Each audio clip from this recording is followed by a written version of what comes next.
Release any tension from your body. And one more deep breath in. And release completely. Let go.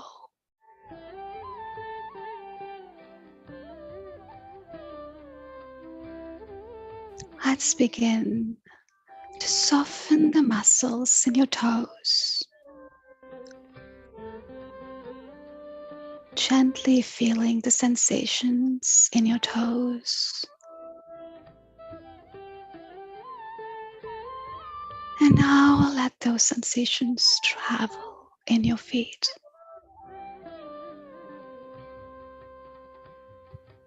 Relaxing your ankles.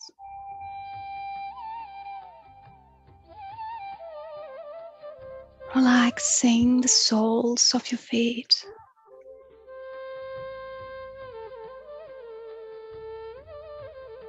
Relaxing your calf muscles.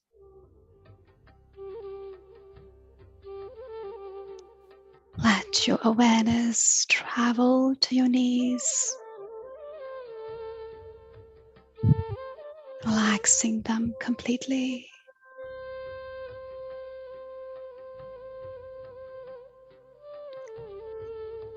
Making yourself comfortable now. And feeling the gentle sensations in your thighs.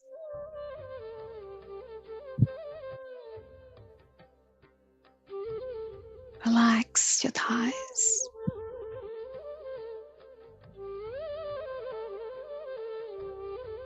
Relax your pelvic area.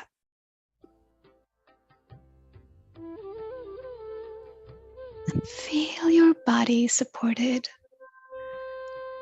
by the surface beneath you.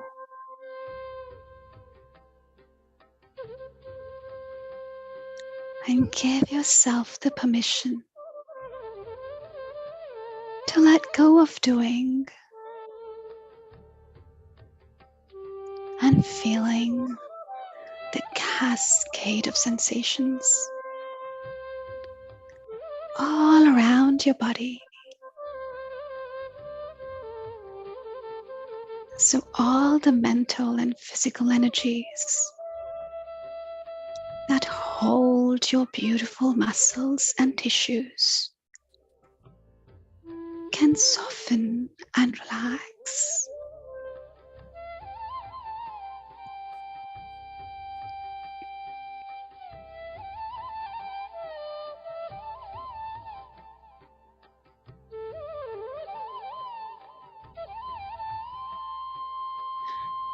And as your muscles soften, bring your loving attention to your beautiful, magnificent back muscles. Feel the soft energies rising up and relaxing your entire back.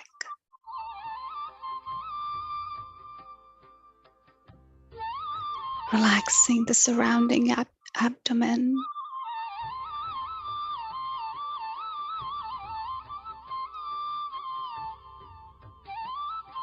Relaxing it completely.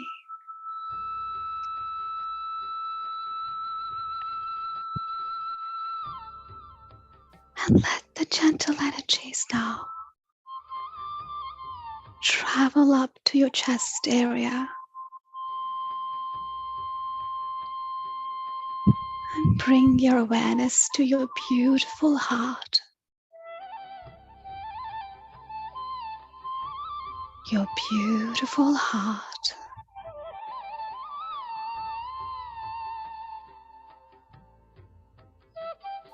And let it be filled with gentleness.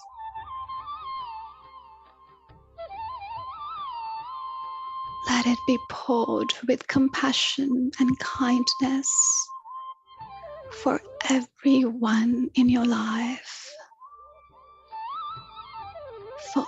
everything in this universe, for everyone in this universe.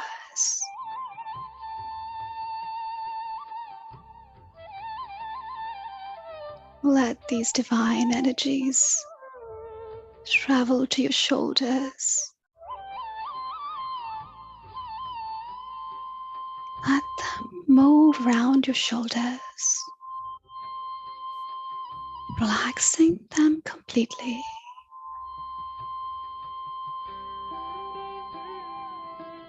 Traveling down to your arms, like the waters in an ocean, and moving gently towards your hands, settling in your beautiful hands. Feel the divine ball of energy in your hands, relaxing every molecule in your hands, your palms, your fingers, your wrists. Relax completely.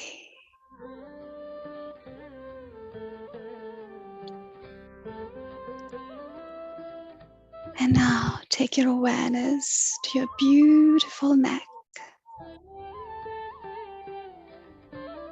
Feel the energies moving up to your beautiful face.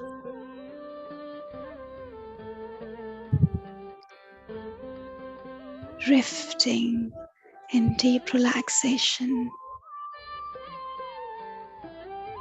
Relaxing every part of your beautiful face. Relaxing your forehead.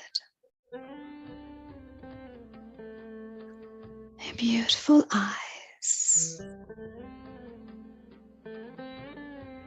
Your temples.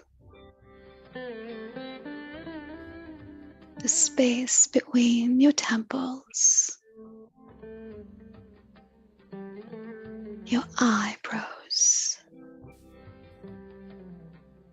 And your eyelids.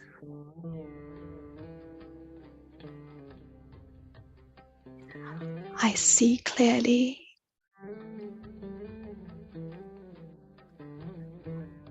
I always see the good around me.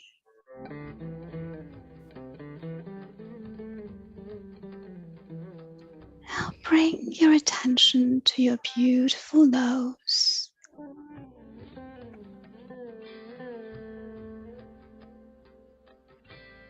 Your beautiful nose.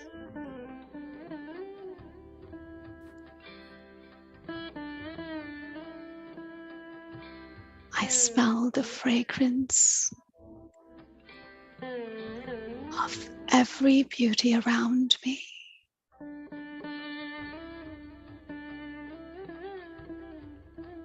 I am love.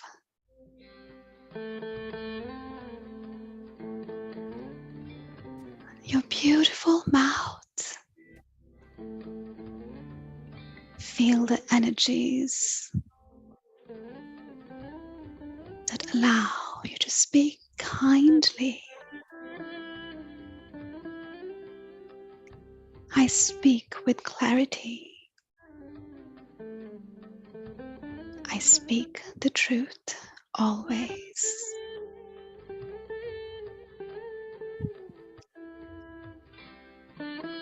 I'll let the divine energies travel up to your ears.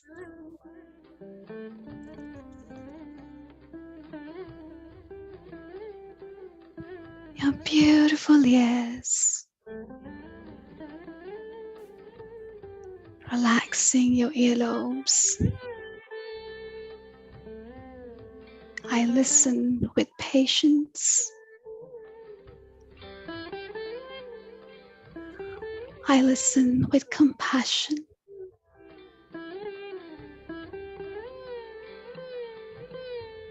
And take your awareness to your skull area. The beautiful skull area. Relaxing your scalp. Relaxing your hair follicles.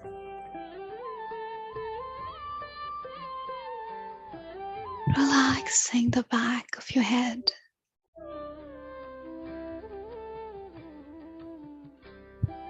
I always remember my memory is beautiful. I remember everything. And I bask in the beauty of memories.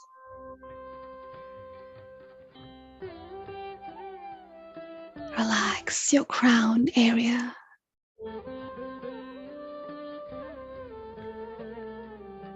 Let the divine energies flow through your crown area.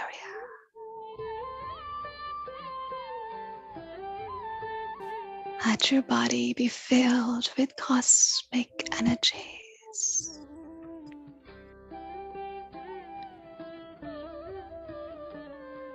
And now, my dear gods, my dear masters, my dear friends, let us bring our attention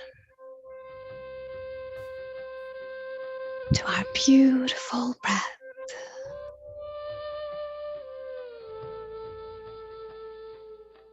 Inhaling and exhaling through the nostrils. Our beautiful breath.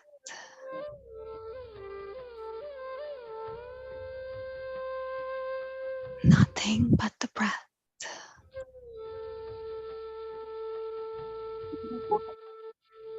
Becoming one with the breath.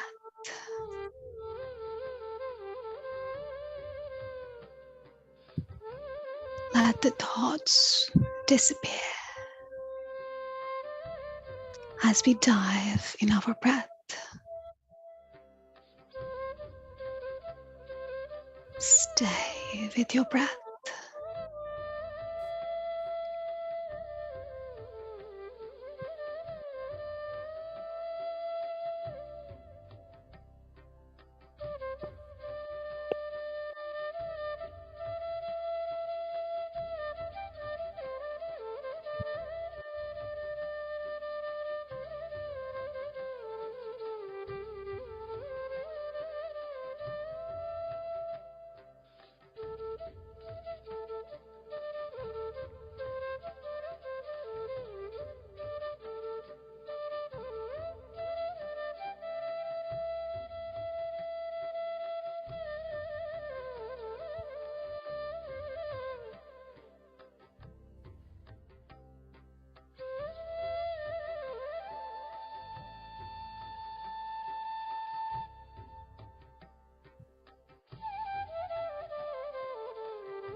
Let your breath be your guide.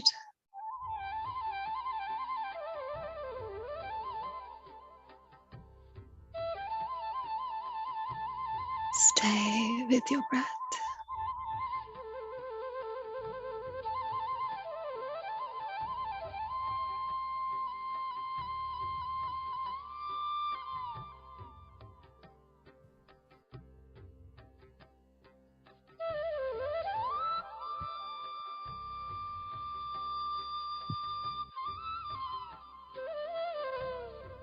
Let the lute of love guide you.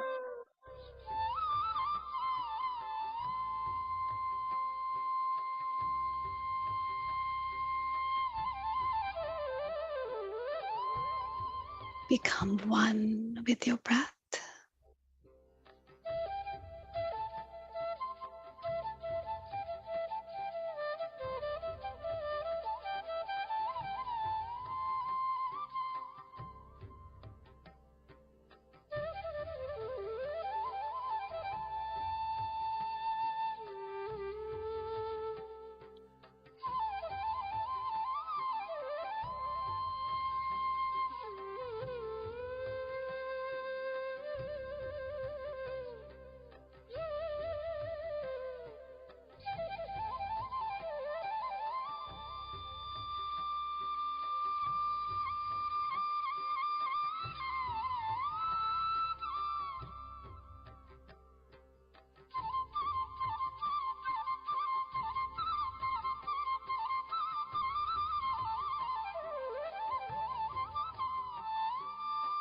Feel the breath around your nostrils,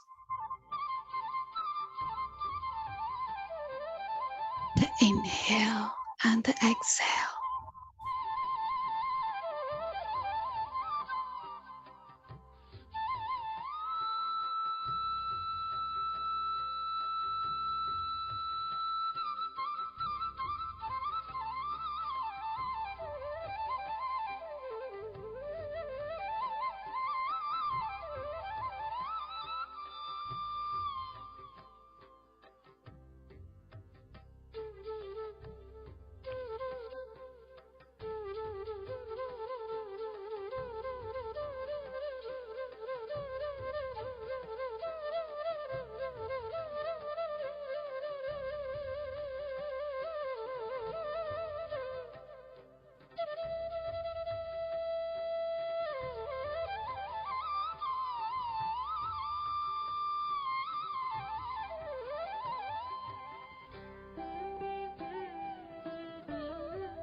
Keep your forehead relaxed.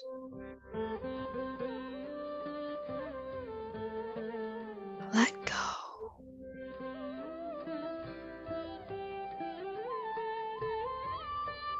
Stay with your breath.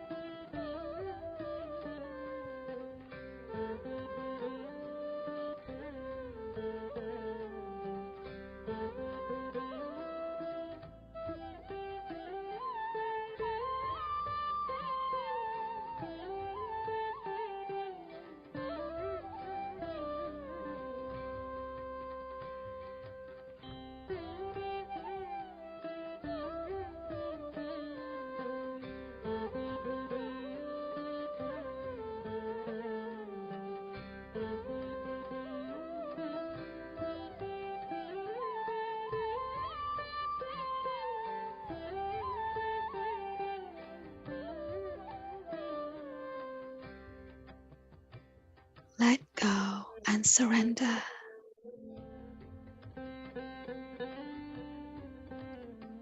to the divine breath.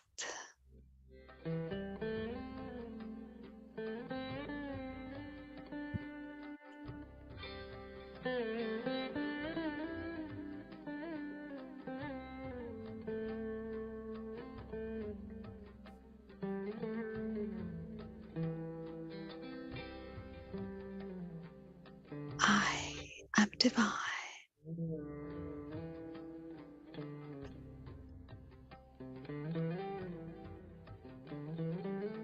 The divine is within me.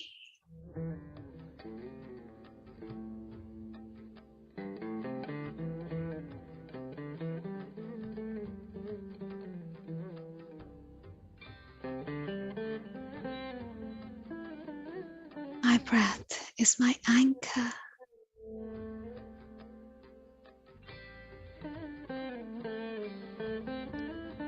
Stay with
the gatekeeper,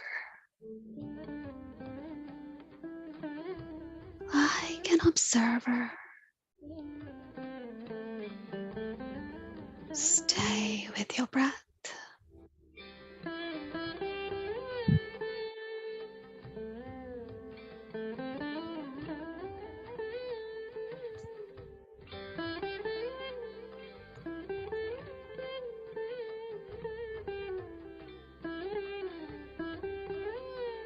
Every breath brings a fresh release of energy.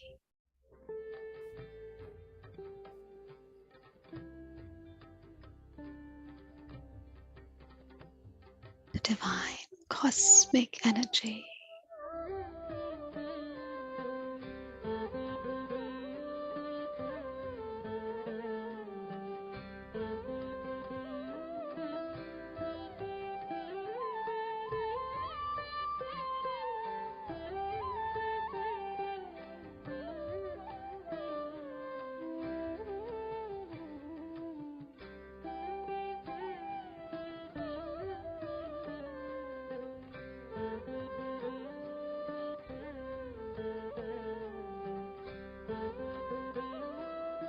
Stay with your natural breath.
Diving deep.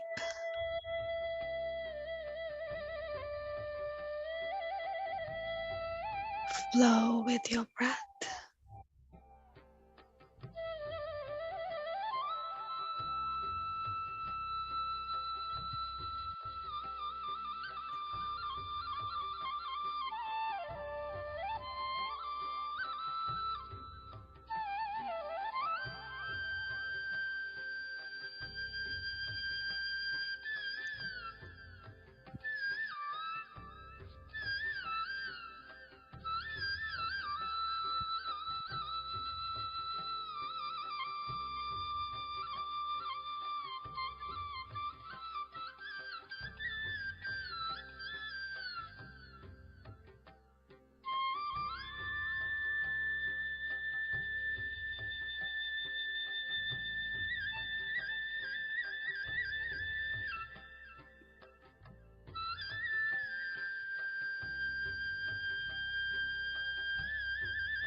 Stay with your breath.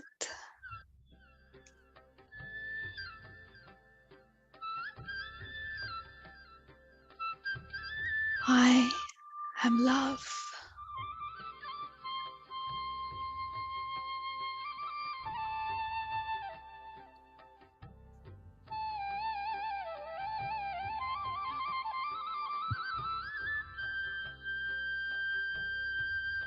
I am resilient.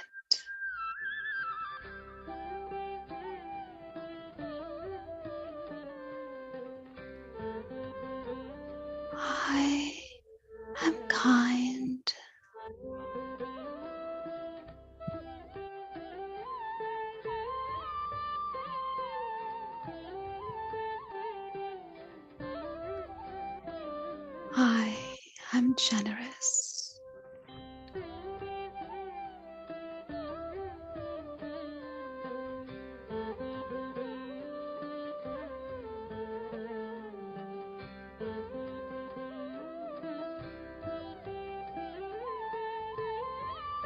I give generously.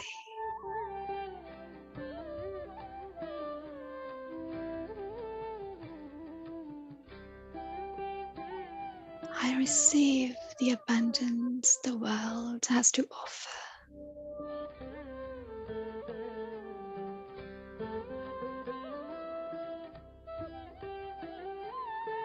I am abundance.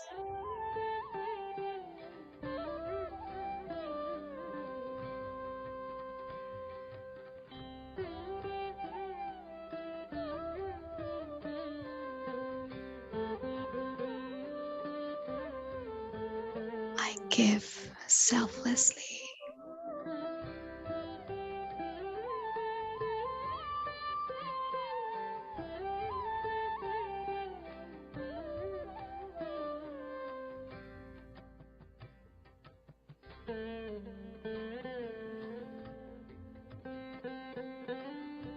Stay with your breath.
Stay with your breath.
Stay with your breath.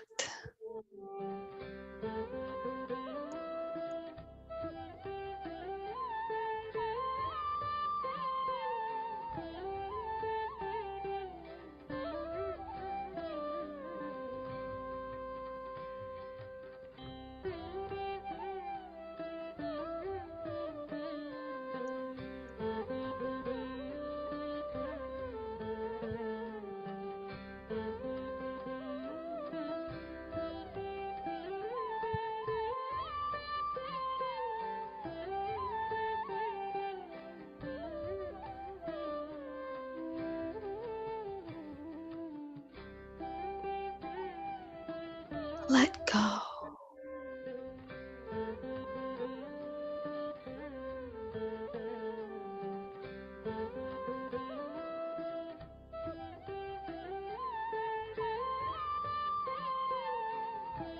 Stay with your breath.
Stay with your breath.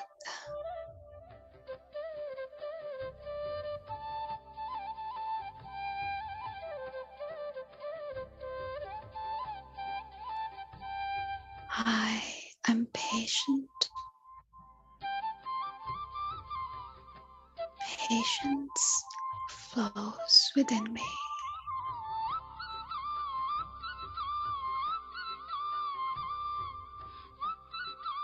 I forgive easily.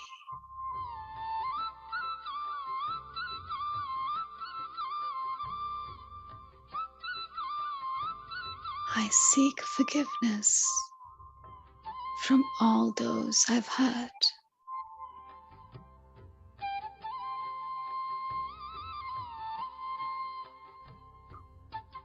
I forgive myself.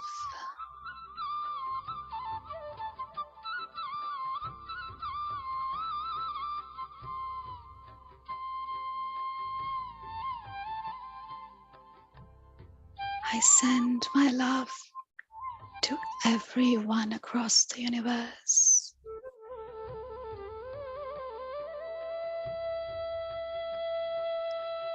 Thank you, universe,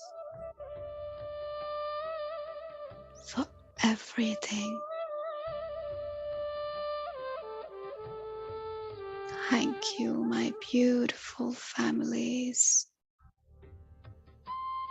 my families here and beyond, my friends, my relatives,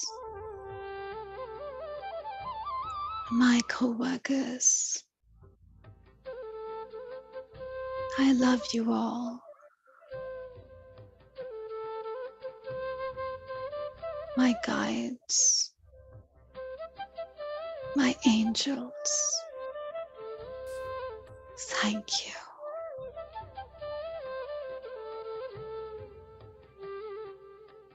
Thank you for this moment of bliss.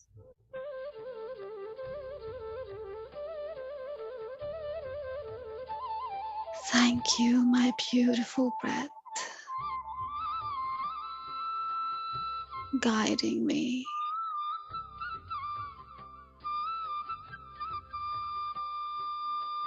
My beautiful breath.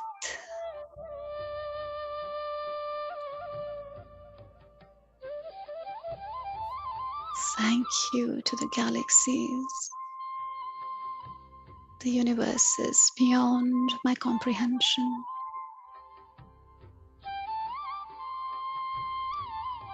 The vast skies and stars. the thousand suns,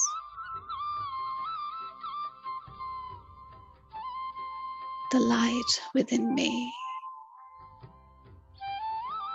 I thank you all.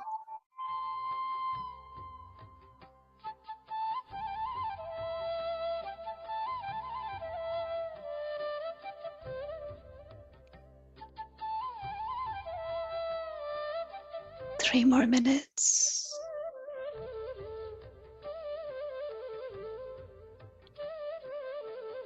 Stay with your breath.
Let's begin to feel the energies in our toes,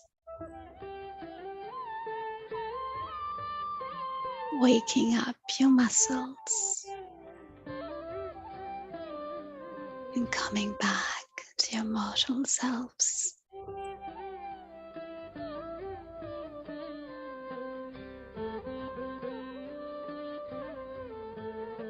Move the fingers in your toes. Move the fingers and your toes gently.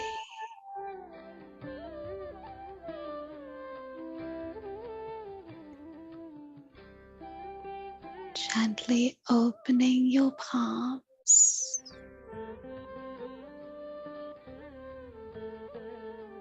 Feeling the energies in your palms.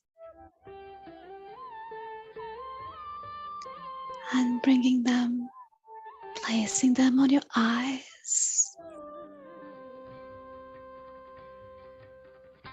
Your beautiful eyes.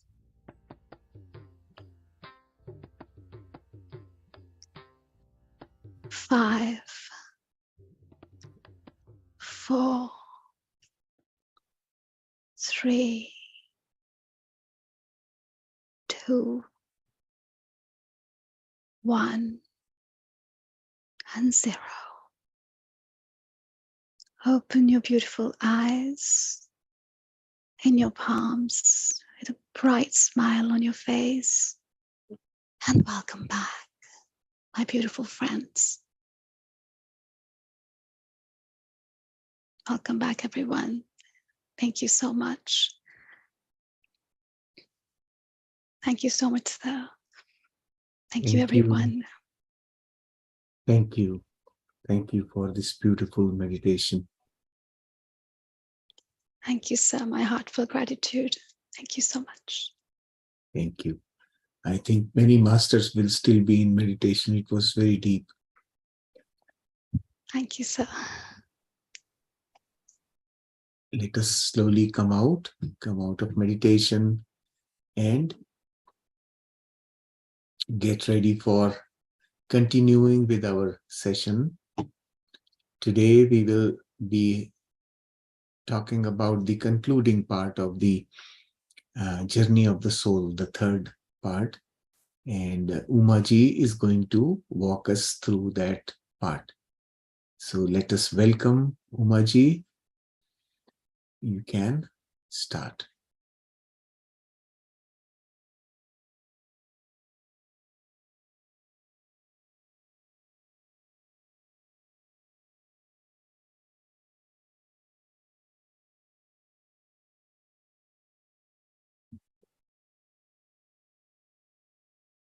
Umaji seems to be still in meditation.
I think the Uma ma'am raised her hand. She might have some Yes, technical issues.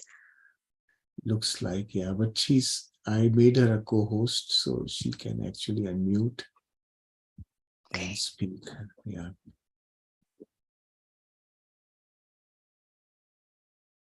Probably she needs a couple of minutes, I think. Yeah.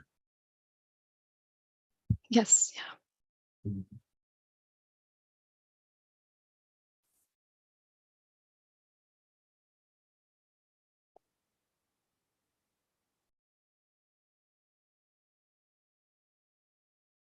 While we wait for Umaji, if there is any experience anyone would like to share, you can do that.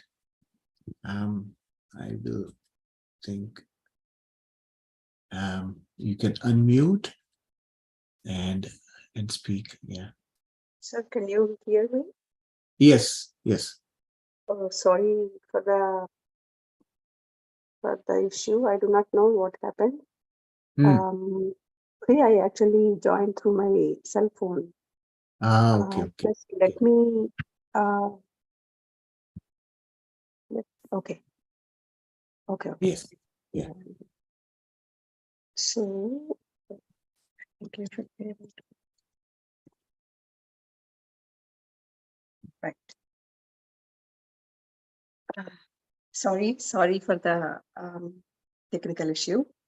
I welcome you all for the third part of journey of soul.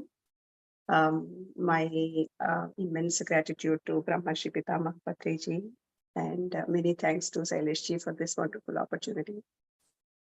So let us start the third part of our wisdom sharing session today. Like the topic is Journey of Soul. So what we have learned in first and second parts, let's refresh. The first part, we learned about soul. What is soul? And what are the characteristics of soul? And and also how does it start its journey from an infant soul to advanced soul, right? And the primary focus of each part, each level of the soul, and the specific characteristics of each level. And then in the second day, Saileshji beautifully explained us how when a death happens on the earth, when the soul goes to the spirit world, how we are welcomed by our known people, and how the guidance is given, and the counseling and the life, what is that, life review and other things, right? So, and also we know that our, like we come to this earth planet to learn and to experience the learning of the soul, like, to evaluate, to learn more things and experience all our knowledge. So now it's not only on the earth. The growth happens in the spirit world also. So they continue education, including their research and development in the spirit world also, in their fields of choice. What can be the choices?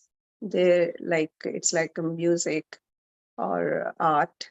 In art, you can say comedy, singing, dancing, games, farming, law, politics, science and technology, medicine, and so on.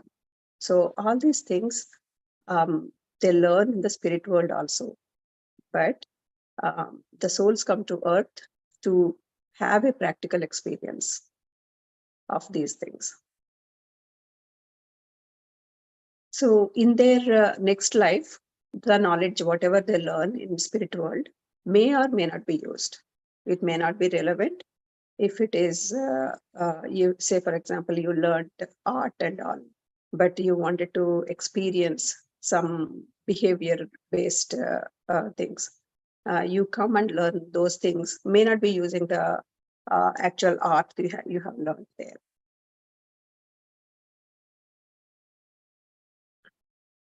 So going back to school, like coming back to earth is like going back to school. From getting promoted to one class to another. Once the soul is rested well and recovered, it will have an urge to return to the earth for further development.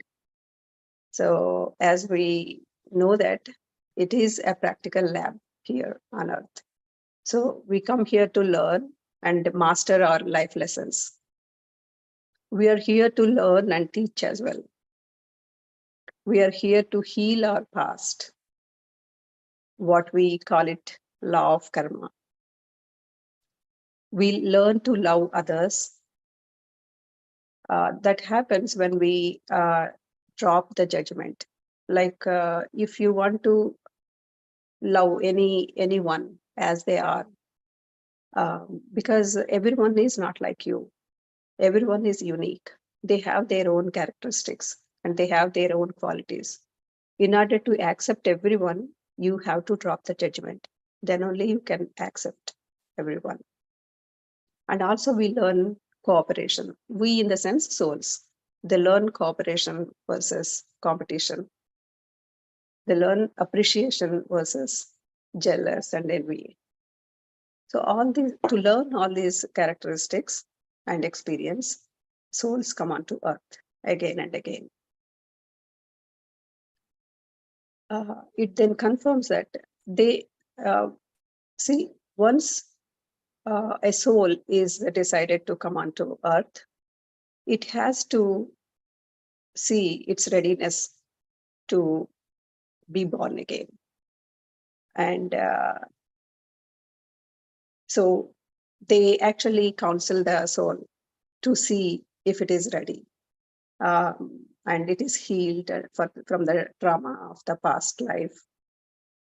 And is it ready to experience the physical life again? And what specific lessons to be learned and to undertake to advance the development? So where should the soul go, and who shall be in its next life? All these things will be decided. There is the primary, what you can say, choice is for the soul only. Like the soul chooses all those things. There is no one to dictate or to decide. They only counsel and they only give the guidance.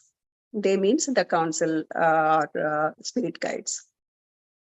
The first thing it needs to do is to choose the next life to master new objectives based on past life lessons and balance of karma.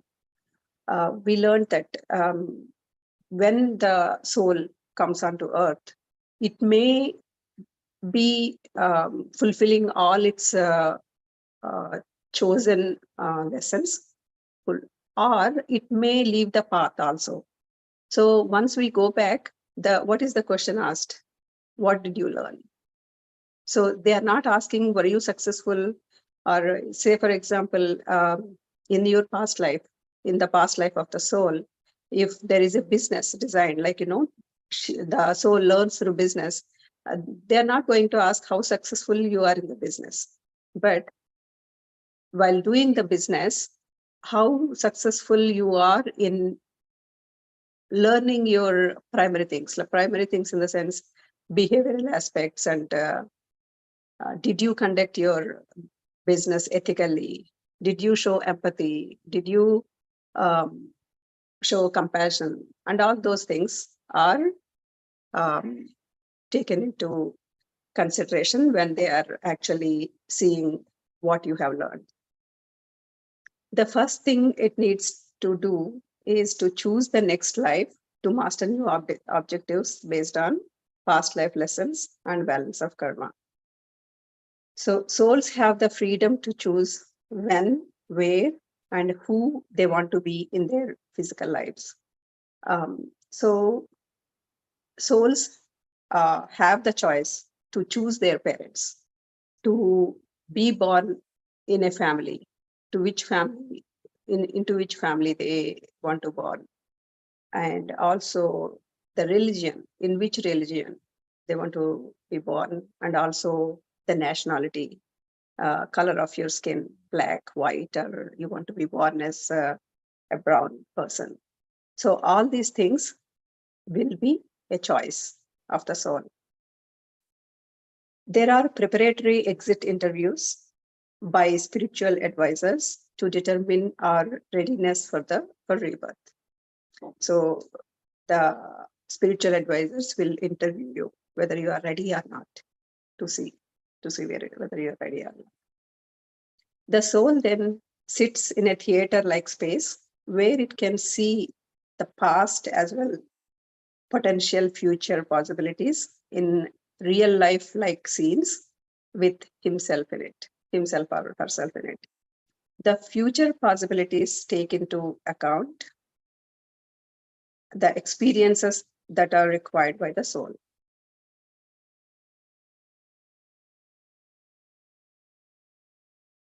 So to have certain experiences, certain scenes need to be created. So all those things will be considered into the design. Souls sometimes select challenging life situations just to balance debt of karma and past evolution, like mental disability, autism, mentally deranged. And so to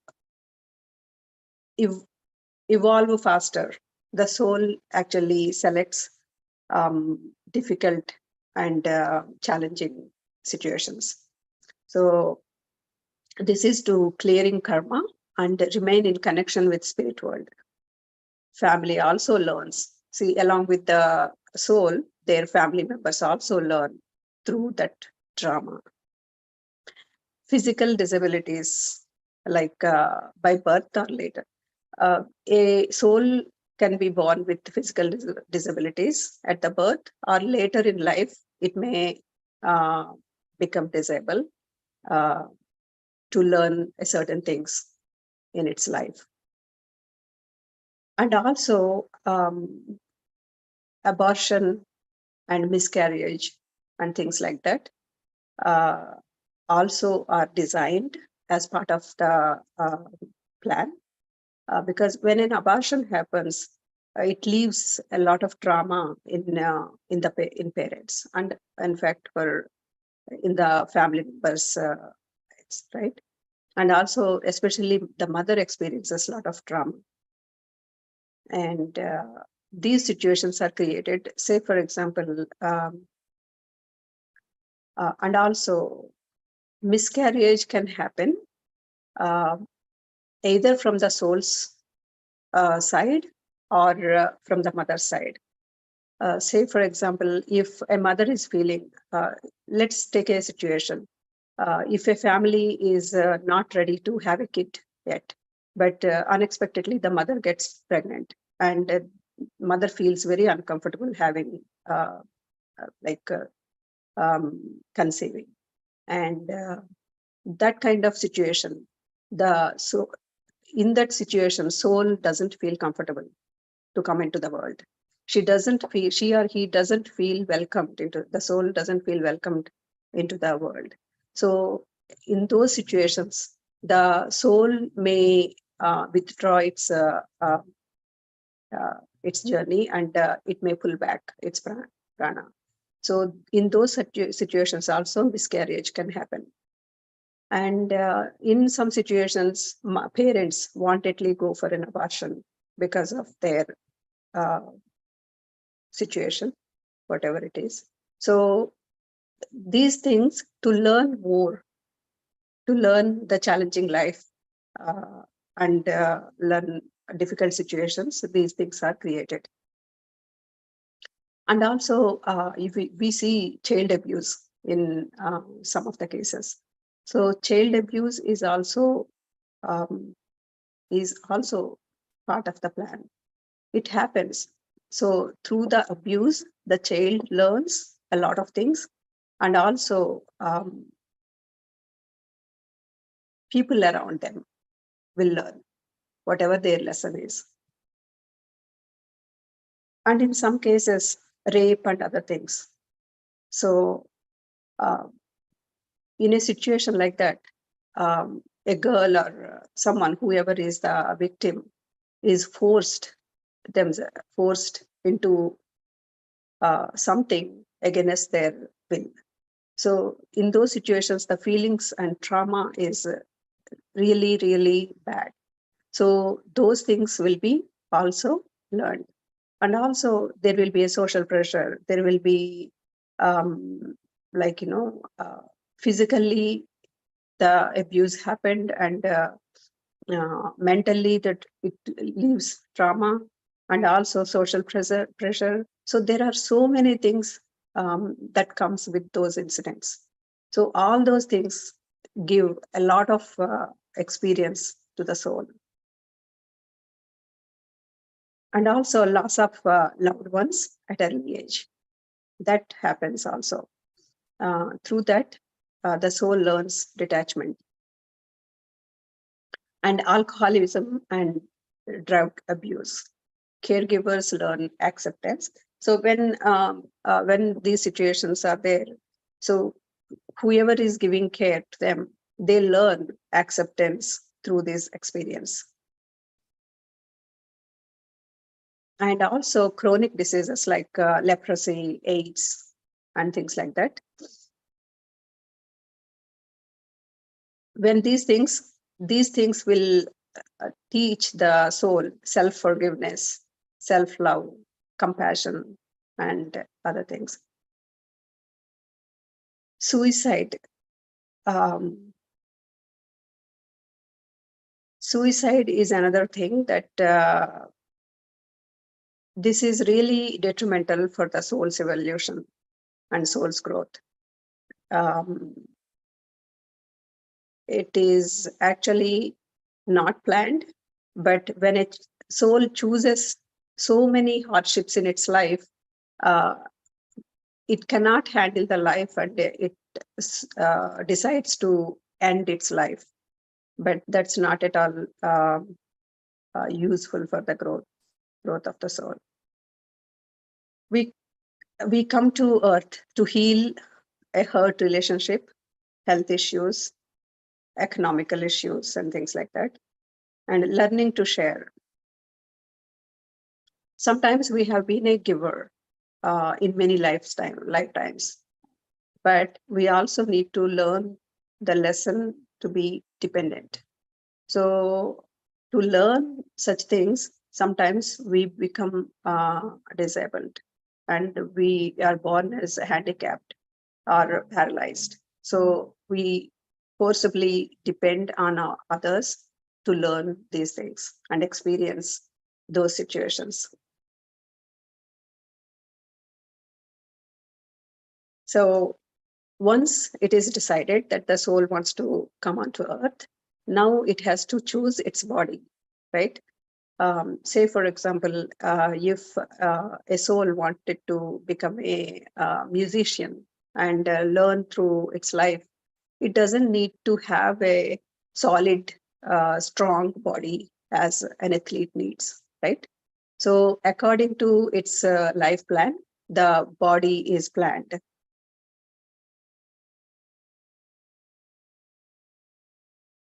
The guides give time to reflect and reconsider should a soul want to change its mind.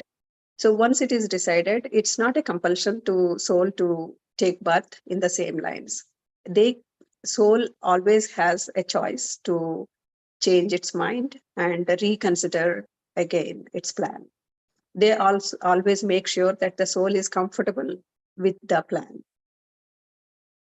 Deliberations over body alternatives happen as a preparatory step. Choosing a gender, a body type as per the life plan. Great care must be taken in choosing just the right body to serve us in the life to come. In case of athlete or a physically challenged or whatever it is. A suitable body that can fulfill our life plan will be selected. It can be male or female or mentally retarded or handicapped according to our life plan. Guides and peer group members are part of the evaluation process. So now preparation for team, like embarkation. So now that is soul has decided where to born, to which parents to born, and what religion, into which religion it has to be born into. So all the plan has been done, and also it also decided what challenges to take into its life. Now, to create those situations, a team is required, right? Other supporting characters. So all those characters will be selected. When we are trying to put up a show, we rehearse before we do the big show, right? Likewise, all these members who are going to come with the soul to give experiences, they all will be gathered or invited into a hall. That hall is called it is like a prep class or recognition class.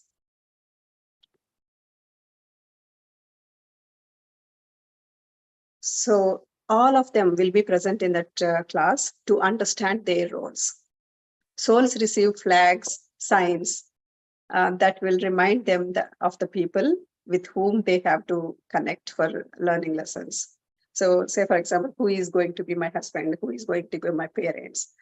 Say, for example, if you are learning to act in a drama, you always don't remember immediately the dialogues and who I'm playing with whom, I'm dancing with whom, all those things, right? To remind themselves who is I'm going to play and all those things, there will be some flags and signs and all those things until they are very familiar with their roles. And once it is done, they all prepare, and then the characters, including life partners, friends, business partners, relatives, everything will be decided. Sometimes it is not necessary that all these souls, whoever is coming with you to planet Earth to play the roles, they're not all from the soul groups. Soul groups, right? Soul groups are they're put into groups according to their level, their evolution. So in the team, there will be from different levels. So then you experience everything. Say, for example, when you see a person with dumbness, you may feel, oh, why don't they understand this? So that kind of, you have to come over that feeling, right? So from many levels, the souls will come into the team. Using our free will, we can ignore the signs and make different choices, which can result in a different life than the plan. There is always a free will, right? So using the free will, we always can make different choices. So then it will be a different plan than what we have planned. Even then, even though it's a backup plan, like, it's a different plan, even then we learn lessons, but not to the extent that we originally planned. So after this class, souls go to meet the Council of Elders, from where they proceed to take birth. So now rebirth. Before proceeding to be born, the soul says goodbye to their soul group. After that, the guide remains with them for some more time. Say, for example, there is an open house in the university. So there is a team that facilitates everything.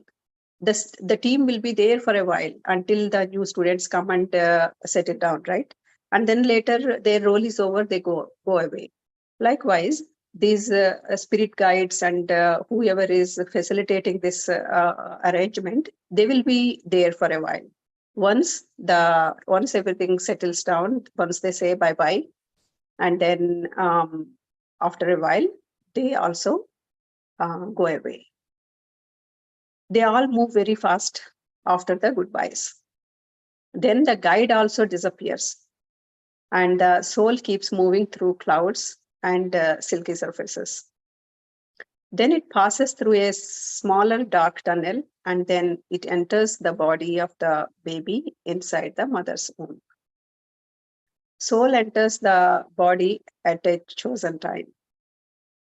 It is not necessary that the baby, the soul should enter into fetus in 38th week or 39th week or a certain week. There is no set time like that. It can enter at any time. And sometimes the soul may enter into the body soon after the birth also. When it was in mother's womb, the soul may not be there in the body, but soon after the birth also, it can enter. And most souls have confirmed that the physical discomfort is much more in the rebirth process than the death. In rare cases, the soul enters the body. Yeah, that is. So then the new life begins. Once the baby is born, the new life begins. So that is today's presentation. Thank you, everyone. And you may ask questions. Now the interesting part starts. So everyone starts asking their questions. Please, you're most welcome to unmute yourself and ask if you have any questions. Thank you, Umaji. Very nice. You covered the whole thing very, very well. Yeah. Sorry, sir. I was really a little bit nervous because I was online. I can hear all of you, but my voice is not audible. And so in figuring it out, I fumbled a little bit. It's okay. That's all right. It's no problem. Yeah. So sometimes why the time of soul entering the body of the baby is different in each case. The reason for that is that some souls enter early because they want to experience during that period also. While in the mother's womb, they are still experiencing whatever the mother is experiencing. So that is part of their plan. And some souls are very undecided till the last moment, so they are much later. They enter the body much later. That's the kind of explanation that I received when I questioned internally. This is what I got to understand. that it's like it's not a random thing. Mhm. Yeah, it is all part of their planning itself. Yeah. So with all this understanding, now all of us, there are two things that I learned. I will share that. From once I understood these things, one thing that I learned was that my habit of judging people was absolutely ridiculous. I should not be judging anyone. Why? Because some people are deliberately presenting themselves in a fashion which I may not like it, just because they are the props in my life to remind me of things. Right. Right?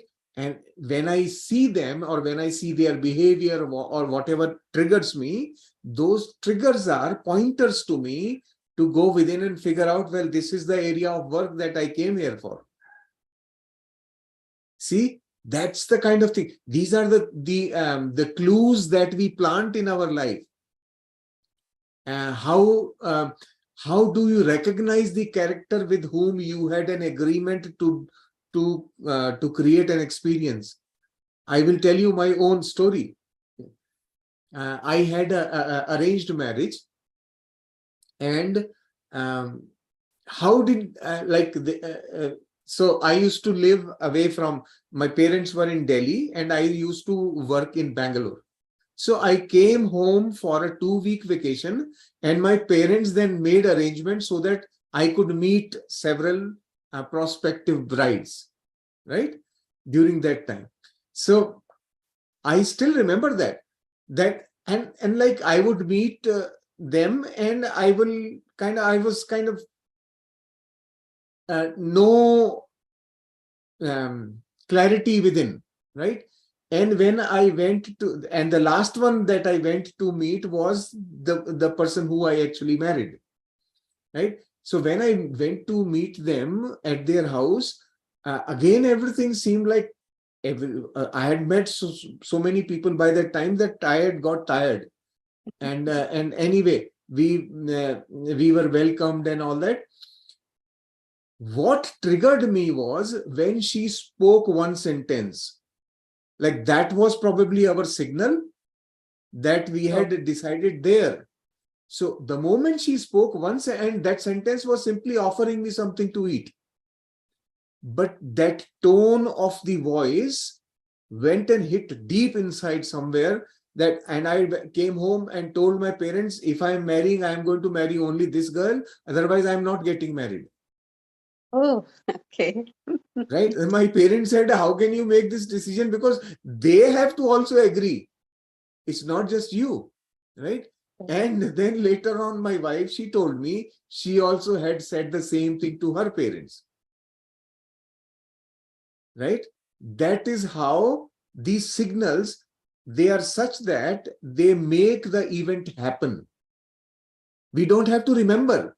They trigger deeper things somewhere inside. Likewise, many things. I remember many such things that tell me that, yes, I had the indications. So I had planned all those things very well, that the big incidents of my life, they were all kind of clear to me that, yes, like it was sort of arranged. Right. That's what I'm telling. So we all have those indications. You're right. Very nice, sir. Sir, you can change the pin.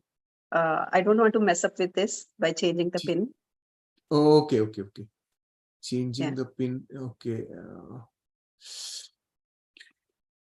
So I also can say that when I Not there. now Pin is not there. after learning this, I now recollect the difference in while I was carrying my elder one and younger one.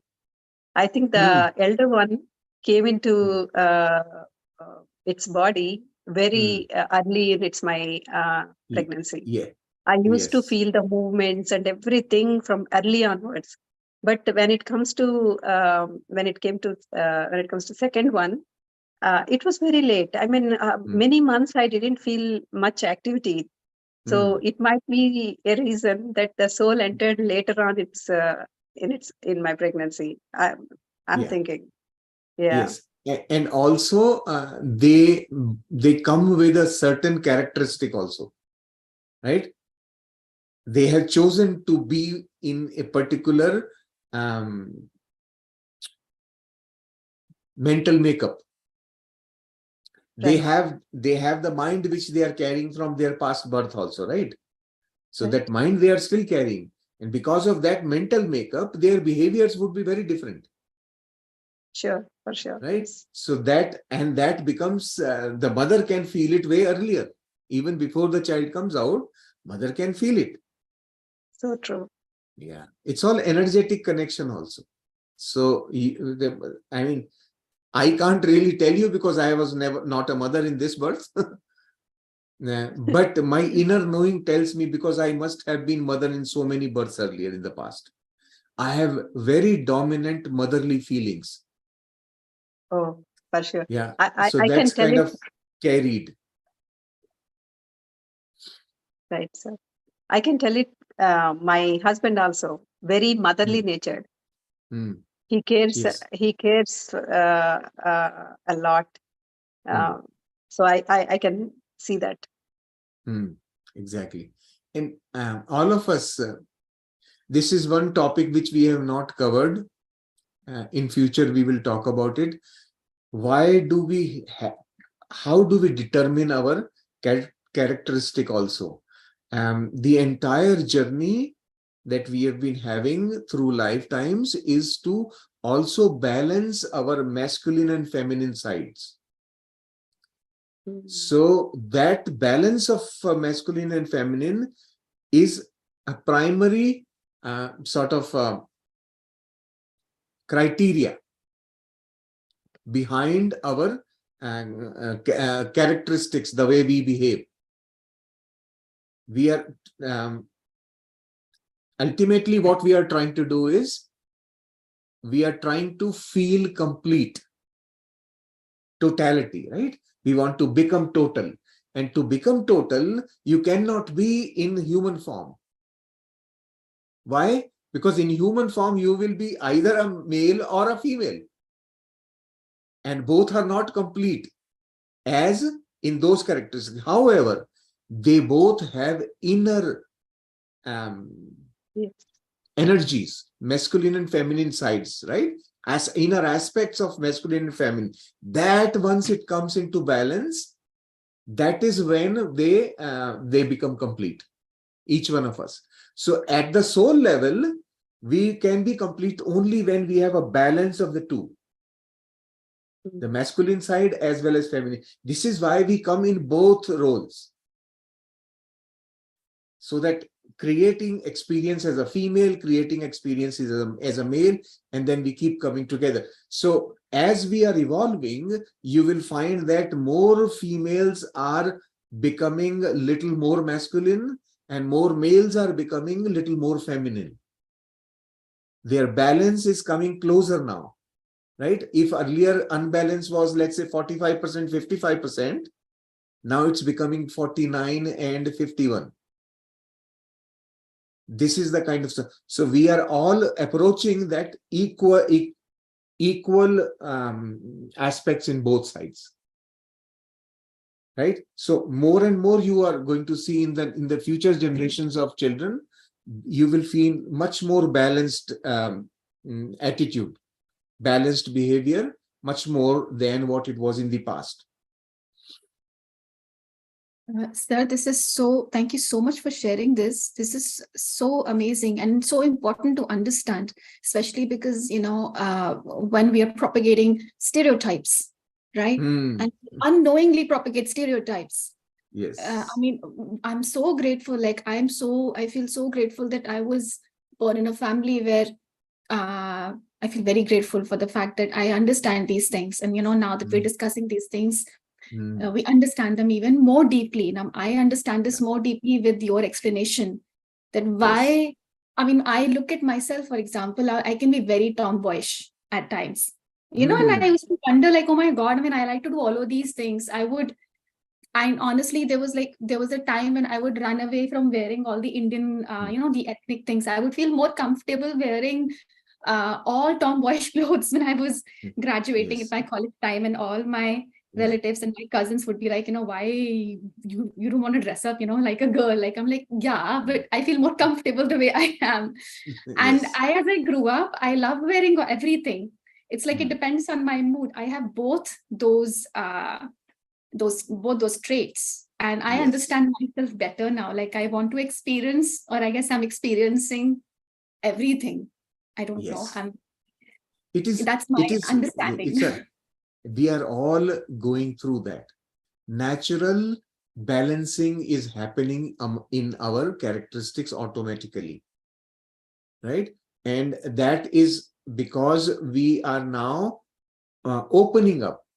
Opening up means, like you just mentioned, stereotyping, like men have to be like this and females have to be like this. That thing is now changing. We are accepting differences not to be acceptable. And when we begin to accept the differences, we begin to respect the differences, then the distance goes away, right? And like, for example, I have no problem wearing a pink shirt. Absolutely no problem. But to think of people around here, will they wear a pink shirt? That's what I can completely understand, Shailesh. The photo that was sent to me before our engagement to see each other in photos, my husband was wearing a pink shirt, and I really loved it. Yes.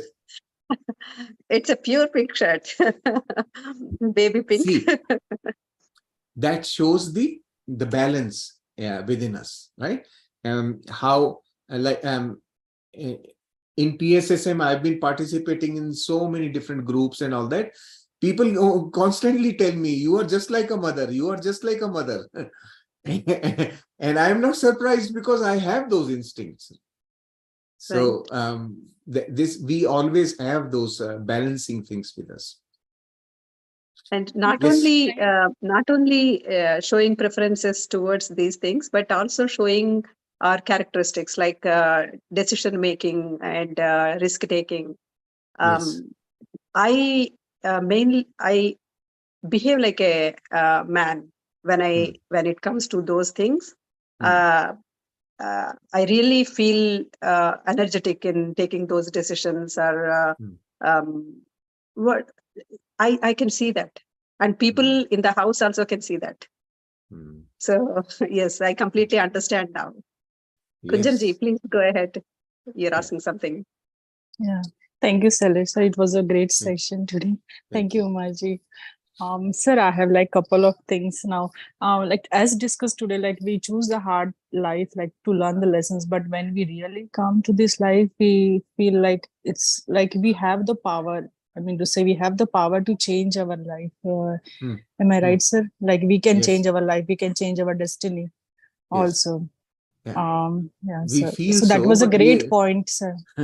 We feel that, but how many of us are able to change it? Sir, I am able to change. Like my whole life was complete manifestation. Like before knowing about secret, I was just flowing with like all the cribbing things, like life is not happening. I have so many problems. I was also like that only. But when I saw the Secret movie, I came to know that we have the power. We can change our lives. So after that, I started like whatever I wanted, I manifested. Like I worked on it. It took some time, but I manifested like in a long term. So that where I felt like yes, we can change our life. Yes, you can. What I'm saying is, many people, or I would say most people, even when they know, they are unable to change. That is it's a different thing, actually. We are so firmly seated in our belief system, it's difficult for us to change. And unless your subconscious changes, your manifestation will not happen. right? So there has to be an aligned change all through. Then those things will actually manifest. And that's the reason why it's it's difficult. Right. Belief system is really, really strong. So it's difficult. Yeah. Right. Okay. Yes, Yeah. sir. Thank And you. second Thank point, you. sir, thank you, sir. And second point is like, as you said, like we have to balance our feminine and masculine energies. So, sir, like in India, like in 80-90% of family, it is said that women are required to stay home. I'm to say more of responsibilities towards home, and male are supposed to go out, and I mean to say to work out and to take the all the like worries and tensions of outside, and women are supposed to be to take the worries of inside. So nowadays nowadays it has been started like, as women have started going out, it's been like a great imbalance has been happening in societies, like in physical levels also, like women are I mean to say they are not conceiving kids, and so many issues are happening. So sir, can you put some light on it, like is it some kind of imbalance, or is it kind It's of a not. same belief system happening from a long, like generations to generations, I mean to say? No. We are adopting partially. Okay. If we have to bring a change, we have to bring a total change. Right. Now, on one side, people are saying, well, men have to do this and women have to do. It's a very primitive thinking, actually, that men have to only do outside thing and females have to do only house things and all that. That's a very primitive thinking. Females have been working outside for several generations now. And they have been doing very, very well. They are doing extremely well in whatever they are doing. So it's not that they can't. They have the ability. If we let them do it. Okay. We don't let them do it. So what is happening? They go out and do the work, and then come back home and also do the home. Yes. That is not a good thing, right? Yeah. And sir, I have There read has some to be a balance. surveys. So men have to also change accordingly. Right. That is what I'm talking. That's when the balance comes. So in society, when you say balance, society is becoming unbalanced, from which point of view? The point of people are feeling uncomfortable because it is different from what they are used to. Okay. It doesn't mean that it's wrong. Every change brings discomfort. Evolution is an uncomfortable process. Evolution comes only from uncomfort. Discomfort is what is essential part of growth. A child will not be born without effort. Right. You understand, right? That discomfort the child has to go through to come out properly as a normal human being. Right? So discomfort is for evolution. So never be afraid. Society, I mean, anytime there is a change, people will shout. Oh, okay. People will, oh yeah, oh my God, oh my God, oh my God. It's there in their habit. Okay. But once the change settles, you remember in the year 2000 or even a little bit earlier, suddenly computerization picked up all of a sudden. Yes. And how much the society was cribbing in India? Yeah. Oh, how many jobs will be lost and this will happen. Oh, everybody will be on the streets. See, the result was just the opposite. The IT industry grew so much that India went all over the globe. Yes. So true. Just the opposite. So change is uncomfortable. People find it difficult, but then they settle down. Human being, the best ability of human being is adaptability. We are adaptable. We change. Initially, there will be a lot of noise, but then it settles down. Okay, right. Yeah. Nice. Sir, I also want to ask a question about yesterday's session. Sir, you said that we can also help the lost souls. Like, sir, how can we do it? Like, is it due to meditation, sending love and light, or anything we will specific? Do a specific. we will do a Okay. specific session. Yeah. Okay. I will Thank tell sir. you guys more information. Okay. Instead of doing little pieces, it will be kind of confusion. So Okay. one Got it. session where we will talk about it. Okay. Thank you, sir. Yes. It's easy. Everybody can do it. That's what I can say. Okay. Sir, like the animals that are getting killed every day, so their souls are also getting stuck. I mean to say that means every day, so these souls are getting stuck somewhere, or they are, No. it's their No. life planning and they are getting. They animal the processing of animal souls, or for that matter, any non-human souls, their process is totally different. Okay. They understand why human process of soul is based on karma, Okay. which comes from free will. Right. Human form is the only form where free will is existing. There is no other form. Devi Devtas don't have free will. They are pre-programmed machines. Oh, okay. Right? Animals are pre-programmed machines. They have very little ability to learn and change, right? They are pre-programmed. So, but human beings have been given this free will thing, which causes all the havoc and the total karma and reincarnation. Okay. So, Right. yeah. So that's why that process is different. Do not be worried about those souls. Okay. Thank you, sir. Sir, can I ask a related question? Sorry Yes. to interrupt. Actually, sir, so in India, in Delhi, where my home is in Delhi, so actually, there is a stray dog I used to feed, and I would feel this really strange connection with this stray dog, this particular stray dog. I don't know how to explain it, and why I would feel such a strange connection, and I don't know how to explain it. How can I explain this? All humans have got what we call as part of our spirit guides. We have animals also. Okay. Everyone has got one animal spirit associated always. So you will feel, you may or may not have a pet, but you always will have, I forget, there's a specific term for that. We always have that, and they appear in various forms. They will, like if you don't have a pet, they will appear in a different form and you will feel pulled towards them. They are guides though. They are here to guide us, to help our evolution. Even if you have pets at home, they are at your home to help your evolution. Okay. Yes, sir. Anyone who has had pets would remember and understand this thing, that we think animals have got emotions, right? It is not that. We are actually seeing our emotions reflected from the pets. We project our emotions on the pets, and those emotions we can feel. Okay.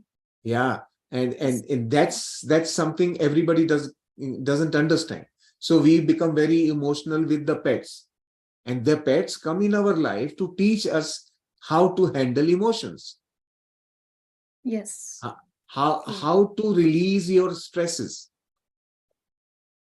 All those things we learn from. There's a lot we can learn from the pets if we are in aware state with them. If we positively connect with them, we can learn hell of a lot from the pets. So regarding pets, I also have a question, but there are other hands raised. We would like to listen to them first, and then I will ask a question. Sure. Please. Yeah, Tarunji. Yeah, hi, sir. Sir, one question I have, like during the conversation you said, right, while entering Soul, so they have some mindset. right? So what is the Mm. meaning of that? Like, I believe earlier we discussed, right? There is no mind associated with the soul, right? So what is that actually? Okay, so the soul always, when we leave the body, what do we carry with us? We carry with us our mind. Okay. Mind means experiences. And experiences are collected in the mind. Okay. It's difficult to comprehend with the mind about the mind. But just to make it easier, we live inside the mind. So when you leave the body, you are still inside the mind. You are never separated from the mind. Why? Because mind is what you are growing with our experiences. We are only growing the mind. So So in the next journey, so suppose now I'm living a life of Tarun, right? Maybe in the next one. So will I carry the same experience when I'll go in some other form? Or you will carry the knowledge of the experiences, not the experience itself. Experience is stored in your Akashic records. Your experiences will be stored as part of your mind. You can think of it that way. But they will be kept latent. They will be hidden from you. Only the knowledge that you have gained from the experience will constantly keep coming from the background. We call that Vivek. The wisdom, okay. that wisdom is nothing else but accumulated knowledge from experiences of the past lives. Those things function as our guides. Why do you think that killing an animal is bad?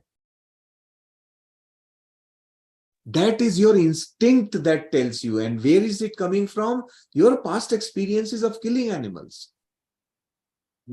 That's where you have learned that it was a bad thing. And probably in one of those lives, you were an animal and got killed. So then once you carry that understanding from those experiences in your wisdom. So wisdom essentially keeps on guiding us that what kind of experience is desirable and what is not. That guidance constantly grows with every life. That's why we come here. Our experience is doing nothing else but enhancing our wisdom. Through meditation, what we are trying to do is connecting back with that wisdom which is kind of sleeping right now. Through meditation, connecting with self means what? Connecting with your own wisdom. And once you begin to listen to your wisdom, that which we call as intuition. Intuition is the inner guidance that comes from the wisdom, the Vivek. So, and in today's scientific terms, we call it subconscious mind. So subconscious mind had its own wisdom, and on top of that, we added from our childhood onwards another layer. And that layer is our trap. We deliberately create the trap so that we can go through a specific life experience. If those traps were not there, we would be just invincible, actually. There would be no purpose of coming into the body. Right. So those traps are purposeful. They are for a reason. So belief system is there for a reason. But understanding it helps you figure out how best to utilize all this. That understanding. Yeah, that's what I'm trying to help all of you understand.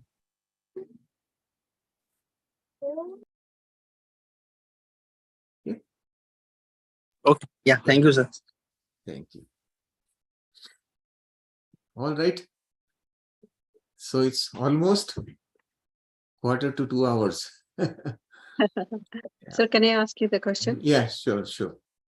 So actually petting animals is not a right thing, I feel. I never read or listened from anyone, but I personally feel petting animals is not right, because you are not um, um, how do you understand what do they need and what do they feel really? You're restricting their life, right?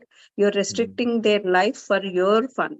Like whenever you pet an animal, the animal is not asking you to pet it. Like they are okay on their own. But you bring an animal to gain some pleasure out of bringing it up, right? Bringing it up. So I feel that we are like birds in the cage. You put them in cage and raise them, and you feel so happy about it. But it should have freedom, I feel. Yeah. What do you So, say?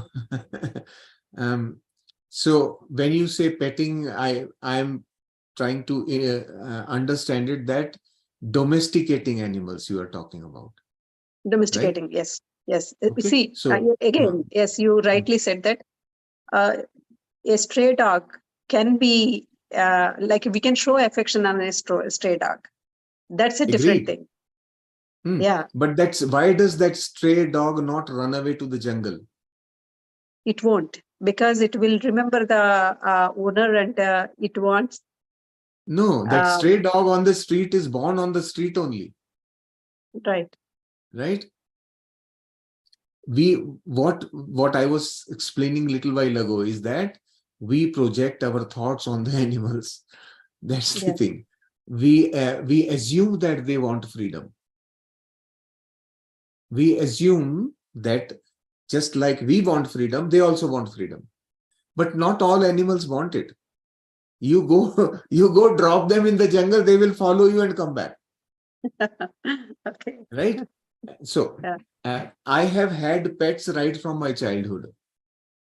So I can very easily understand when are they asking for food, when do they want to be let out, and as long as I honor their request, I'm fine, right? Right.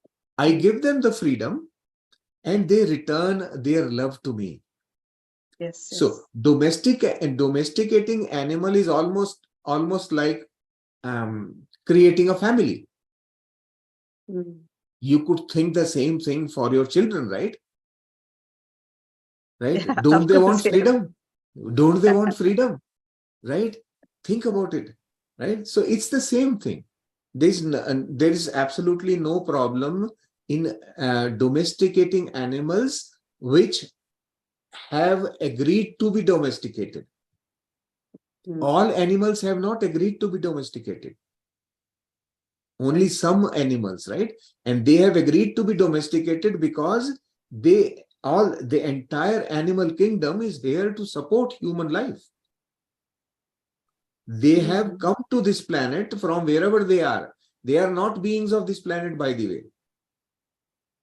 All insects, all the birds, all the animals, and even humans are not original beings of this planet.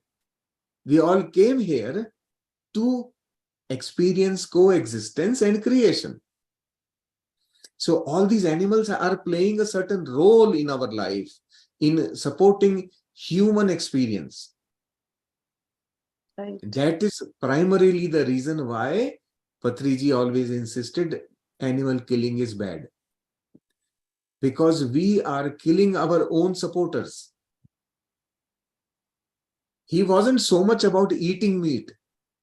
He was more about killing animals. Because we are unbalancing our own ecosystem.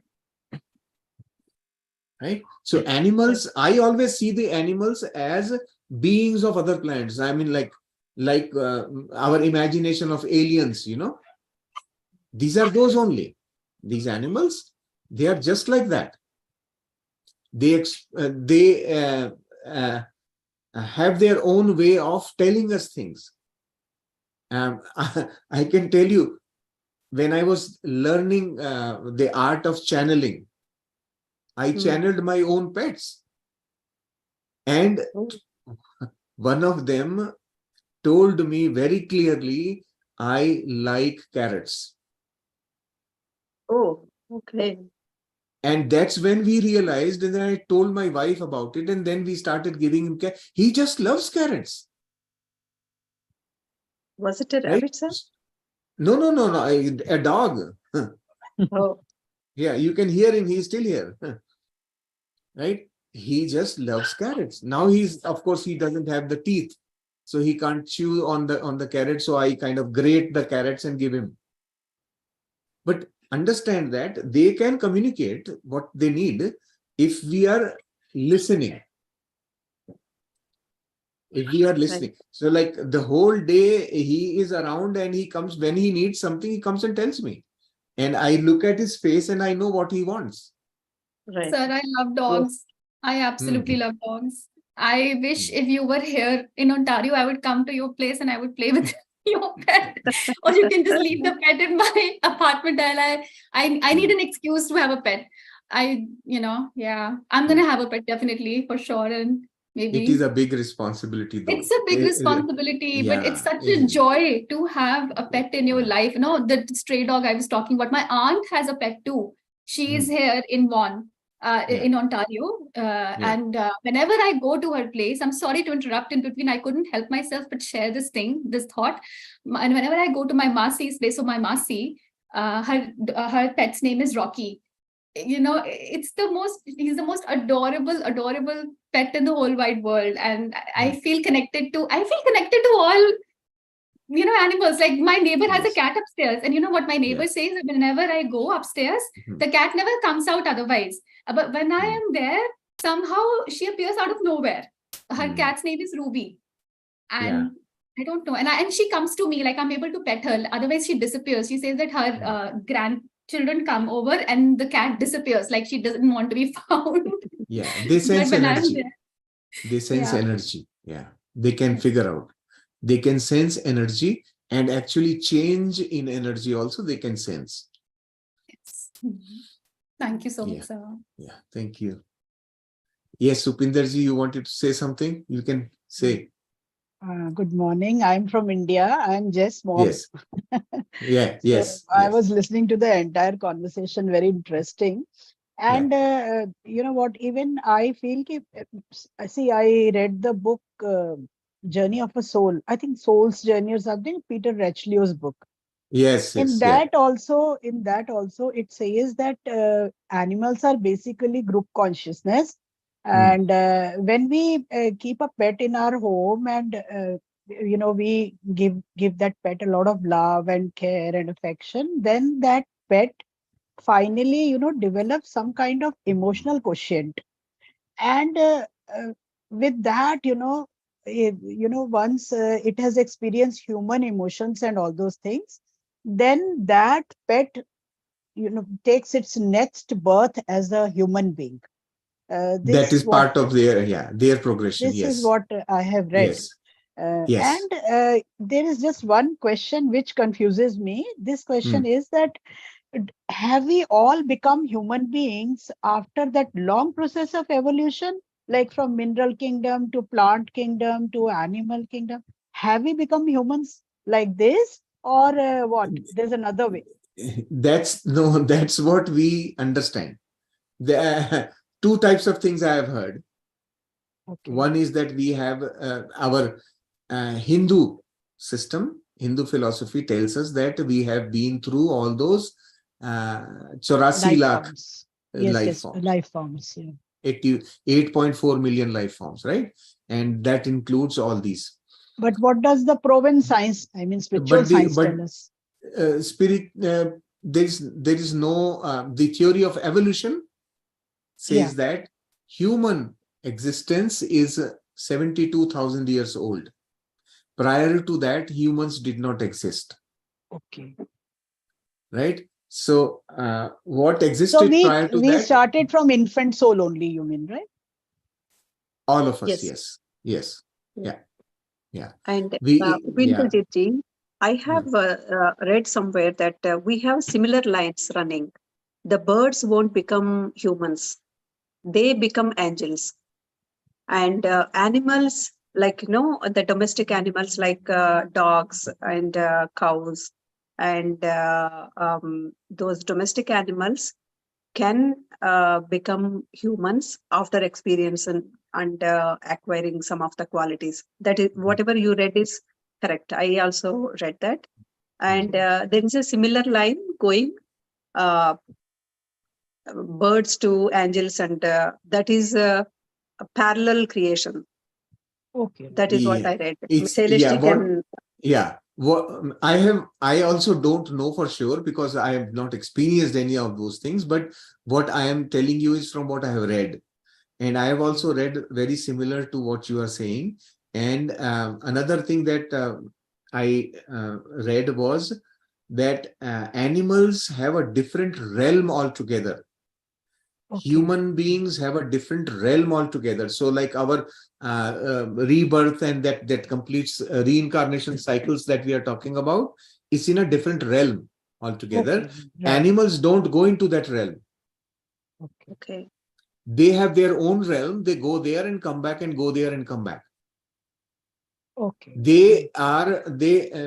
What they say is they appear on earth as necessary. Okay. Right. So many of them become extinct, right? Many species have become extinct. Why? Yes. Because their purpose here was not anymore. They were not needed. Right. Right? So they have stopped coming. The ones who still have work to do here, they keep coming. Okay. Right. Yeah. Little insects, all of them have got some functionality here in the total system. And there is just one more question which often comes to my mind. At times, we kill those small insects because we can't see them in the house. Little bugs, if they come, and we keep our house free of those things. And once in a while, we keep spraying so that those insects they don't grow in the house. So, is it wrong or is it sinful to do that, or how do we get any karma with that? This question comes to me. Yes, that is not right to do. But what to do? We can't have bugs in the house, like that house is that fly or is any cockroach, so and we can't have them. that is the lesson we have to learn. How Sir, to it's that you don't want them in your house is also correct. And but the problem is the process of eliminating them is incorrect. But we can't coexist, sir, It sir, is hard. I have Yeah. an experience to share here. Mm. When I brought some organic products from India, soon they developed those bugs which can fly in the house. And they were so many in number. And my husband and Neeti don't kill those things. Like, they don't really want to do any harm. So before coming into spiritual path, I was the one who were killing all those things, like in the house, to keep the house clean. But after coming into this path, I felt that I'm not doing right thing. Like, I'm killing means I'm interfering into their life, and I, I left them as is, ignoring. But they become n number. Like, they can reproduce very easily. And then I shared this story in Beyond's house when we had a Purnami Dhyanam. And some of the masters told me that you pray that in your meditation, not praying, but in your meditation, tell them that they do not belong here, they should go away. And then you do not want to kill them, you want them to be safe somewhere, but not giving disturbance to your life. I did it actually. It may sound very silly, but I did it. And then after meditating 2-3 days on that, also I saw somewhere here and there. Then later I do not know where they have gone. Completely Yeah. gone. So Completely that gone from my house. yeah. So the process of the process is to communicate with them. You can Okay. always communicate. You may not feel that that communication is like because we are used to communicating as humans, right? But when you can communicate with them with thoughts, you Okay. can With your soul. with your thoughts, you can communicate Yeah. with them. You can always tell them that your presence makes me feel uncomfortable. Please leave me and be busy with whatever you are here for. Do what you need to do and leave. They will do it. They are there for a reason. They have a role to play in our ecology. The ecological balance of this planet includes their presence. So it's not that they are useless or they are. It is our thinking that they bug us. Okay.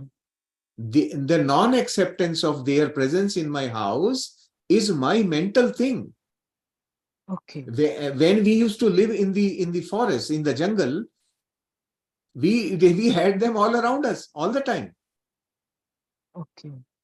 So as our natural beings, we are here to coexist. But what we have done is, as we are getting refined, we think we are evolving, but we are actually feeling that we are refined. So we want everything clean. Yeah. Right? And that what I would passion for cleanliness results in killing. That is the easiest way.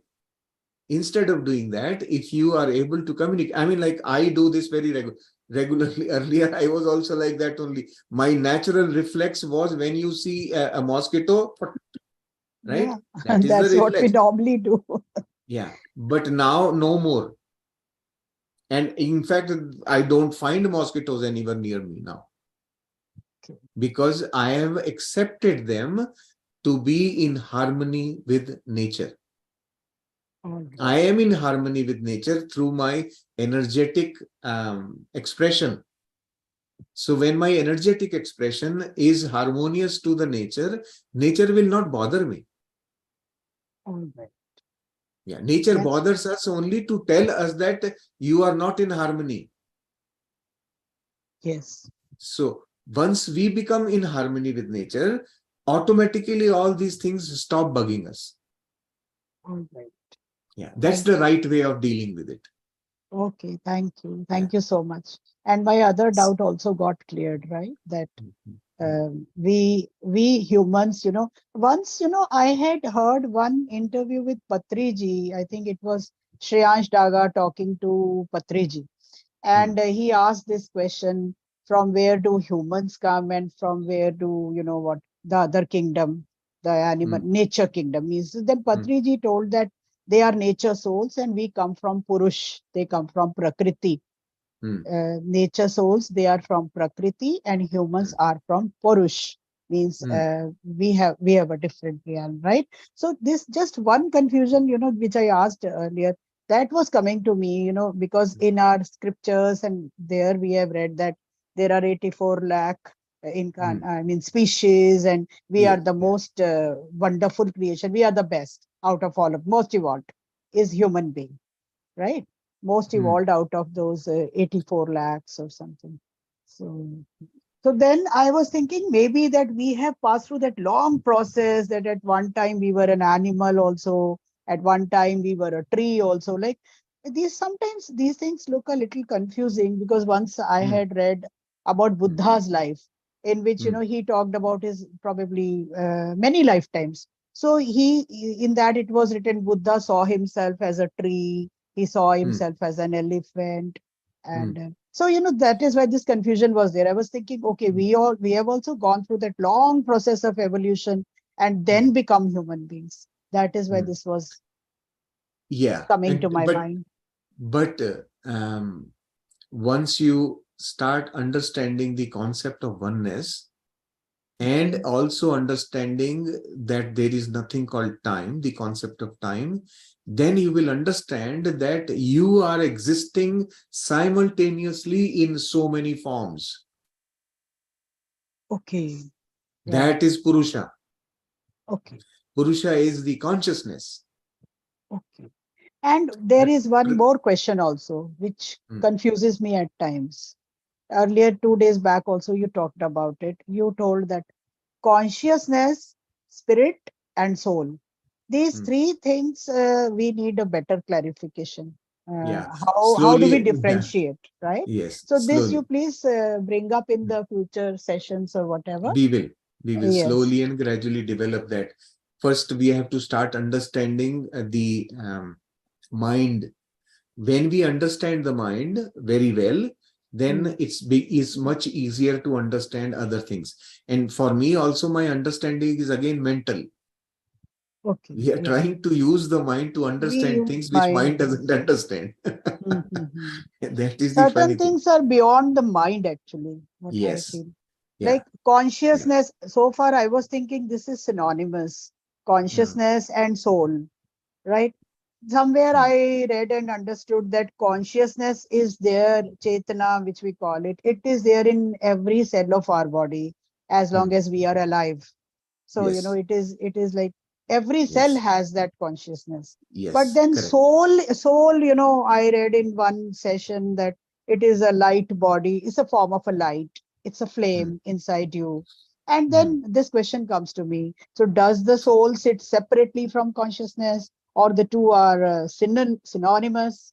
This Yeah. confusion remains. And then Yeah. spirit. Mm. What I And understood from spirit is that it was the first spirit which created the whole world, just what we call as Paramatma or Sarvatma or Vaheguru, whatever we call that. That is the first spirit, right? So this confusion remains at times. So yes, do bring this so clarity. I also used to have that, but I don't know, somewhere along the journey, it suddenly vanished. I Okay. stopped thinking about it actually. I didn't have the answer, but I stopped thinking. Somewhere along my journey, these kind of thoughts stopped all of a sudden. Okay. And that, and your putting in words is very difficult. Right. Right. Yeah, And it's to be this experienced. concept of parallel lives, like they say that we have parallel lives. It's like, here I am this, and in some other realm, it is my consciousness only, but then it is appearing with a different soul. That means soul is Jivatma, Okay, right? think about every different cell in your body. Yes. Every cell in your body, does it not coexist at the same time? Yeah, we are But it is working your, as a group but it soul. is you. All. But every cell is you. Yes. So you are existing in so many different cells parallelly, Okay. each one doing different things. That is why we call it, we have parallel lives. This is the That it is rationale. present everywhere in everything, in all that is. That's why we Okay. call it all that is. Okay. Right. Yeah, right. Okay. Everything that is going on is being experienced simultaneously only. Right. Yeah. But the mind can understand only one thing at a time, so everything is serialized. So we put it on a track called time, that first this, then this, and then this, because mind can handle only one thing at a time. Yes. Right. That was meant for fun. That okay, you understand one thing at a time. That's when you will be able to separate good from bad. Okay. Right? At one time, things get a little clear. At other times, some confusion arises. Yeah. These things, I think we need more talk on this. I mean, more So, explanation on this. if you engage in more explanations, you will continue to go in the mind. Okay. Easier way out is stop the mind. Okay. Yeah, I'm telling you, this is what I am finding. It is so much peaceful now because these questions have gone. I Okay. feel so comfortable going deep in the meditation and become completely gone. So you are That experiencing actually. Actually, ex- you're more yeah. evolved. We are still. All of you can be there. Just Yes. allow the mind to sit aside. Tell the mind, I will attend to you later. Let me continue my meditation first. Right, right. And then just let yourself go. Settling the mind is the biggest thing. Yes, right. And once you have done that, then things will just begin to at some later points, I will teach you some techniques of opening your heart. Right. Mind is, remember, the only thing that mind is afraid of is one thing called love. Okay. Because mind cannot understand love at all. Right. And that is our exit point. That is how you can bypass the mind. Right. And creating that love within is the key to exit from the mind. How will you, exiting from the mind means not leaving it. It means to be able to go beyond and then utilize the mind from outside it. Okay. And that situation will happen only when you have mastered that state of being in love. When you are in that state of love, everything falls into place automatically. Right. And, and that is so powerful, I can't tell you. Thank you. Yeah. Thank you so much. Very beautifully explained. Thank you. Yeah. Thank you. Sir, can I Okay. please say one last thing, sir? One last thing. I Yes. just want to mention this. I'm so sorry. I know we're very late with everything, but I used to feel this really strange feeling. This was a few years ago when I was still in India, in Delhi, before coming to Canada. Every time I would be traveling, I don't know, there are certain moments, and this was a very strong feeling. I used to feel like, why can't I feel others? Like, why do I feel disconnected? Now I have the answer to why. I guess I was, I used to feel that lack of oneness. Like, why am I not able to feel others? Why am I, like separate? But I'm not separate. Does it make sense? Now I'm trying to understand, because I haven't felt that way anymore. But I used to feel that so many times. I don't know how to really express this feeling in words. But for instance, I'm sitting on a rickshaw, going to the bus stop. And while I am traveling, I used to feel that so many times. And I have friends and I have everyone, but I used to be like, oh, why do I feel separate? Why am I not able to feel other people's emotions? No, I mean, or I don't know how to explain this.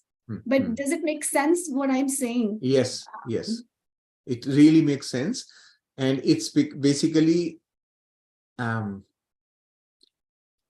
your inner self, or your real essence, I would call it, was presenting itself, saying that, why can't you do that?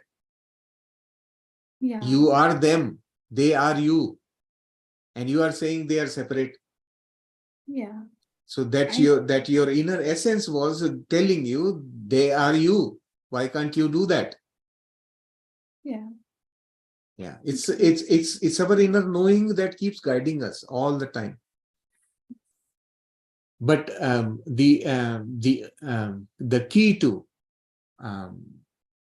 master the mind is to get out of it and then look at it from outside.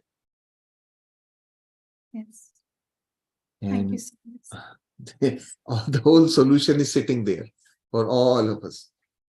Okay, we will continue tomorrow in the morning. We have to wake up very early for a session, and we have posted the link for tomorrow's session in all the groups already.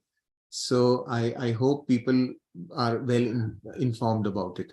I went into that meeting actually today. That's why I got late. I had it open here. That link I clicked, the wrong one. I was thinking maybe I was not the one who is not getting connected and trying to see in WhatsApp, but later realized, yes. Yeah. Thank you, sir. Thank you, All right. everyone, and good night. Thank you. Thank you Good so night. much. Good night. Thank Good you. night. Good night.